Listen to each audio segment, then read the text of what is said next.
Hər günün sonunda o hissi yaşayırsınız. Kaş ki gün 24 saat yox, 48 saat olaydı. Əgər bu sizə tanış gəlirsə, heç narahat olmayın. Tək deyilsiniz. Hamımız daha çox iş görmək, daha çox şeyə çatmaq istəyirik. Bəs sizə desəm ki, problem vaxtın azlığında deyil, bəlkə də problem bizim vaxta yanaşmamızdadır. Gəlin birlikdə məhsuldarlıq haqqında bildiyimiz hər şeyi bir anlıq unudaq və əsl sirri kəşf edək. Yaxşı, gəlin birbaşa məsələnin kökünə enək. Kitablar, seminarlar, məqalələr, sanki hamısı bir ağızdan deyir. Vaxtını idarə et. Yaxşı, bəs bu həqiqətən də mümkündür? Yoxsa biz illərdir ki, heç vaxt hərəkət etməyən bir saatın əqrəblərini tərpətməyə çalışırıq? Baxın, bu sitat bütün oyunu dəyişir. Məsələ ondadır ki, vaxt bizim nəzarətimizdən kənar bir qüvvədir. O, dayandırmadan axan bir çay kimidir. Biz onu idarə edə bilmərik. Sadəcə seçim edə bilərik. Ya axınla birgə üzəcəyik, ya da axına qarşı çabalayıb boğulacağıq. Onu nə dayandırmaq, nə də geri çevirmək mümkündür. Yəni, bütün məsələ fokusu dəyişməkdir. Məsələ saatın əqrəblərini idarə etmək deyil, o saatın içində öz hərəkətlərimizi, öz seçimlərimizi idarə etməkdir. Hansı işə hə, hansı işə isə cəsarətlə yox deməkdir. Əsl güc, əsl nəzarət məhz bu seçimdə gizlənib. Gəlin dürüst olaq, bu hissi hamımız tanıyırıq, elə deyilmi?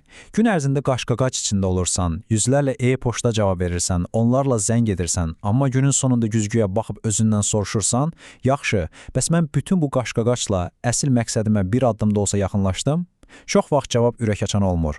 Çünki məşğul görünmək hələ məhsuldar olmaq demək deyil. Bu mənzərə sizə necə də tanış gəlir, hə? Səhər mükəmməl bir planla oyanırsan, hər şey dəqiq-dəqiq siyahıdadır, amma cəmi bircə gözlənilməz zəng və ya rəhbərinin bu təcilidir dediyi bir tapşırıq və salam, bütün planın bir anda havaya sovrulur.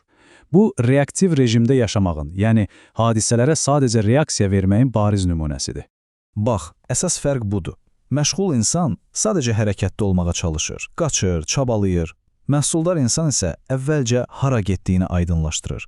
Məşğul insanın onlarla prioriteti var, yəni əslində heç bir prioriteti yoxdur. Məhsuldar insanın isə cəmi bir neçə əsas prioriteti var və ən əsası, biri təcili görünən hər şeyə reaksiya verir, digəri isə yalnız həqiqətən vacib olan şeylərə fokuslanır. Yaxşı, bəs bu sonsuz məşğuliyyət tələsindən necə çıxmaq olar? Necə reaktiv olmaqdan proaktiv olmağa keçə bilərik? Xoşbəxtliklə bunun üçün çox sadə, amma inanılmaz dərəcədə güclü bir sistem var. Bu sadəcə bir siyahı deyil, bu qərarlarımızı formalaşdıran bir düşüncə tərzidir. Gəlin bu sistemlə yaxından tanış olaq.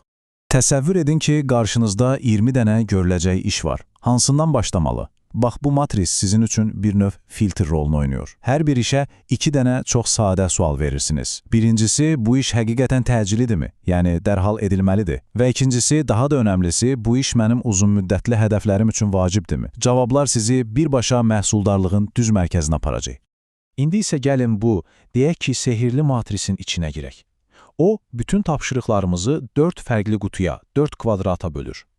Məhsuldarlığın əsl açarı isə hansı kvadrantda daha çox vaxt keçirdiyimizi anlamaqda və bu balansı şuurlu şəkildə dəyişməkdə gizlənir. Bura bizim, necə deyərlər, yanğın söndürmə zonamızdır. Yanan layihələr, müştəri şikayətləri, gözlənilməz böhranlar, buradakı hər şey qışqırır, məni indi həll et. Problem də ondadır ki, bütün günümüzü burada, yəni yanğın söndürmə ilə keçirəndə, günün sonunda bəlkə də yanğını söndürmüş oluruq, amma əvəzində özümüz tükənmiş oluruq. Və gəldik çıxdıq əsas məsələyə. İkinci kvadrat, bax, əsl sehrin baş verdiyi yer məhz buradır. Bunlar təcili deyil, amma həyatımızın ən vacib işləridir. Bunlar təcili olmadığı üçün asanlıqla sonra edərəm deyib təxirə salırıq. Amma əslində gələcəyimizi inşa edən kərpiclər məhz bunlardır. Yeni bir bacarıq öyrənməyi, sağlamlığımıza vaxt ayırmaq, strateji planlama, münasibətlərimizə investisiya. Bu işlər yanğın söndürmür, bu işlər yanğının heç baş verməsinin qarşısını alır. Aha, 3-cü kvadrant. Bu bəlkə də məhsuldarlığın ən böyük tələsidir. Bilirsiniz niyə?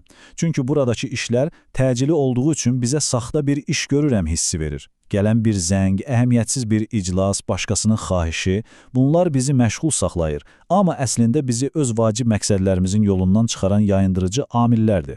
Və nəhayət, 4-cü kvadrant. Bura sadəcə olaraq bizim vaxtımızın qara dəliyidir. Vaxt və enerji qatillərimiz məhz burada toplaşıb. Sosial mediada məqsədsiz şəkildə saatlarla aşağı-yuxarı getmək, əhəmiyyətsiz e-poçtları təkrar-təkrar yoxlamaq, bu fəaliyyətlər nə təcilidir, nə də vacib. Onlardan qaçınmaq məhsuldarlığa doğru atılmış ən böyük addımlardan biridir. Və budur, bütün mənzərə bir yerdə. Çox sadə, elə deyilmi? Hər kvadrantın öz resepti var. Birinci kvadrantı dərhal etməlisən, başqa yolu yoxdur. İkincini isə mütləq planlaşdırmalısan, cədvəlinə salmalısan. Üçüncünü, əgər mümkündürsə, başqasına həvalə etməlisən və ya cəsarətlə yox deməyi öyrənməlisən. Dördüncünü isə qətiyyətlə və heç düşünmədən həyatından çıxarmalısan. Yaxşı, bu 4 qutunu anladıq. Amma əsl sir nədədir? Uğurlu insanları, yüksək performanslı şirkətləri digərlərindən ayıran o xüsusi şey nədir? Məlum olur ki, bütün fərqi yaradan şey bu 4 kvadrantdan yalnız birinə nə qədər vaxt ayırmalarıdır. Gəlin görək, bu sirli kvadrant hansıdır? İndi sizə göstərəcəyim rəqəmlər bəlkə də işə və zamana olan bütün baxışınızı kökündən dəyişəcək. Məhsuldarlığın əsl açarı məhz bu rəqəmlərdə gizlənib. Hazırsınız? Bu sadəcə inanılmazdır. Fərqə bir baxın. Stephen Covey'nin araşdırmalarına görə orta statistik şirkətlər vaxtlarının cəmi 15%-ni ikinci kvadranta, yəni gələcəyi planlamağa, inkişafa, böyüməyə sərf edirlər. Amma yüksək performanslı, uğurlu şirkətlər, onlar vaxtlarının 70%-ni bura ayırır. 70%. Fərqi görürsünüzmü? Onlar bütün gün yanğın söndürmürlər. Onlar yanğının heç baş verməməsi üçün sistemlər qururlar. Əsl fərq məhz budur. Və bu möhtəşəm stat əslində bütün bu konseptin ürəyidir. Məsələ gündəlik işlər siyahınızı rəngləmək, nömrələmək deyil.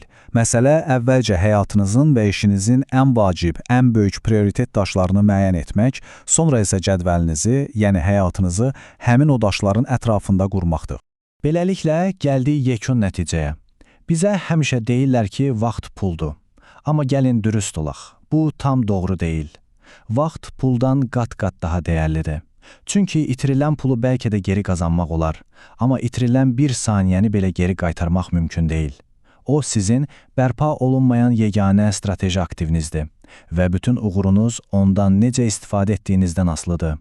Bir anlıq dayanıb özünüzə bu sualı verin. Mənim üçün vaxt nədir? Hər gün doldurmağa məcbur olduğum boş bir vedrə, yoxsa qoruyub böyütməli olduğum qiymətli bir bağça? Hər gün sizə verilən o 24 saatı böhranları həll etməyə, yanıqları söndürməyə sərf edirsiniz, yoxsa gələcəyinizi inşa etməyə, toxumlar ekməyə?